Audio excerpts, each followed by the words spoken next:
नमस्कार दोस्तों, आज हम आपके लिए लाए हैं तुलसी के विवाह की पौराणिक कथा। एक बार शिव ने अपने तेज को समुद्र में फेंक दिया था। उससे एक महातेजस्वी बालक ने जन्म लिया। यह बालक आगे चलकर जालंधर के नाम से पराक्रमी दैत्य राजा बना। इसकी राजधानी का नाम जालंधर नगरी था। दैत्यराज कालनेमी की कन्या वृंदा का विवाह जालंधर से हुआ। जालंधर महाराक्षस था। अपनी सत्ता के मद में चूर उसने माता लक्ष्मी को पाने की कामना से युद्ध किया, परंतु समुद्र से ही उत्पन्न होने के कारण लक्ष्मी ने उसे अपने भाई के रूप में स्वीकार किया। वहां से पराजित होकर वह देवी पार्वती को पाने की लालसा से कैलाश पर्वत पर गया। भगवान देवाधिदेव शिव का ही रूप धर कर माता पार्वती के समीप गया, परंतु माँ ने अपने योग बल से उसे तुरंत पहचान लिया तथा वहां से अंतर्ध्यान हो गई। देवी पार्वती ने क्रुद्ध होकर सारा वृतांत भगवान विष्णु को सुनाया। जालंधर की पत्नी वृंदा अत्यंत पतिव्रता स्त्री थी। उसी के प्रतिव्रत धर्म की शक्ति से जालंधर न तो मारा जाता था और न ही पराजित होता था।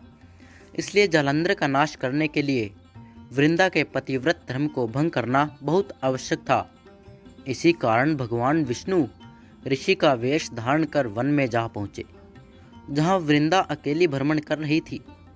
भगवान के साथ दो मायावी राक्षस भी थे, जिन्हें देखकर वृंदा भयभीत हो गई।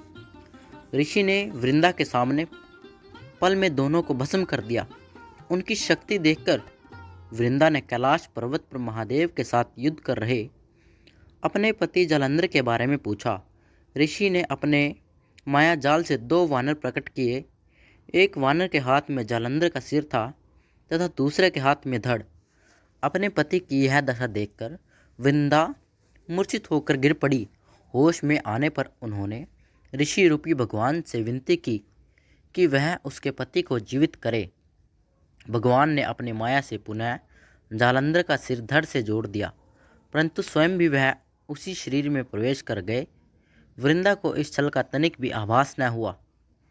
जालंधर बने भगवान के साथ वृंदा पतिव्रता का व्यवहार करने लगी, जिससे उसका सतीत्व भंग हो गया। ऐसा होते ही वृंदा का पति जालंधर युद्ध में हार गया। इस सारी लीला का जब वृंदा को पता चला तो उसने क्रुद्ध होकर भगवान विष्णु को हृदयहीन शीला होने का श्राप दे दिया। अपने भक्त के श्राप को भगवान विष्णु ने स्वीकार किया और शालिग्राम पत्थर बन गए।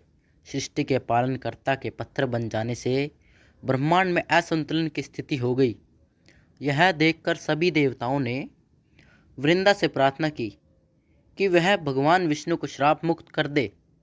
वृंदा ने भगवान विष्णु को श्राप मुक्त कर स्वयं आत्मदाह कर लिया। जहाँ वृंदा भस्म हुई वहाँ तुलसी का पौधा उगा। भगवान विष्णु ने वृंदा से कहा, हे वृंदा, तुम अपने सतीत्व के कारण मुझे लक्ष्मी से भी अधिक प्रिय हो गई हो। अब हम तुलसी के रूप में सदा मेरे साथ रहोगी। तब से हर साल कार्तिक महीने के देव उठावनी एकादशी का दिन तुलसी विवाह के रूप में मनाया जाता है। जो मनुष्य भी मेरे शालिग्राम रूप के साथ तुलसी का विवाह करेगा, उसे इस लोक और परलोक में विपुल यश प्राप्त होगा। उसी दैत्य जालंधर की यह भूमि जालंधर नाम से विख्यात है। सती वृंदा का मंदिर मोहल्ला कोट किशनचंद में स्थित है। कहते हैं कि इस स्थान पर एक प्राचीन गुफा भी थी जो सीधी हरिद्वार तक जाती थी। सच्चे मन से 40 दिन तक सती वृंदा देवी के मंदिर में पूजा करने से भी मनोरथ पूर्ण होती है। जिस घर में तुलसी होती है वहाँ यम के दूत भी असमय नहीं जा सकते। मृत्यु के समान जिसके प्राण मंजरी रहित तुलसी और गंगा जल मुख में रखकर निकल जाते हैं, वह पापों से मुक्त होकर वैकुंठ धाम को प्राप्त होता है। जो मनुष्य तुलसी व आंवलों की छाया में अपने पितरों का श्राद्ध करता है, उसके पितर मोक्ष को प्राप्त हो जाते हैं।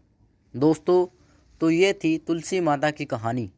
अगर आपको यह कहानी ज़रा सी भी अच्छी लगी हो तो कृपया हमारे चैनल को लाइक, शेयर और कमेंट ज़रूर करें। धन्यवाद।